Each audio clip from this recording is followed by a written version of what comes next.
छत्रपती संभाजीनगर करता ही अत्यंत आनंदाची गोष्ट आहे की किर्लोस्कर टोयोटा मोटर्सची 20,000 कोटी रुपयाची इन्व्हेस्टमेंट आज ऑरिक सिटीमध्ये त्या ठिकाणी आलेली आहे। जवळपास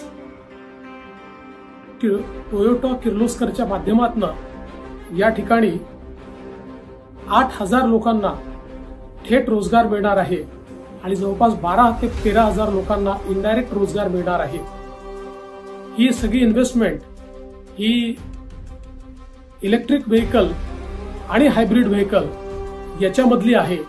त्यामुळे ऑटोमोबाईल क्षेत्रात एक अत्यंत महत्त्वाची गुंतवणूक म्हणून याच्याकडे पाहिलं जात आहे आणि याकरता छत्रपती संभाजीनगरची निवड त्यांनी केली ही महाराष्ट्राकरता एक अत्यंत आनंदाची गोष्ट आहे आणि म्हणून मी छत्रपती संभाजीनगर आणि मराठवाड्यातील नागरिकांचं मनापासून अभिनंदन करतो आणि या माध्यमातून एक मोठी गुंतवणूक आल्यामुळे मराठवाड्याच्या विकासाला एक मोठी चालना मिळणार आहे।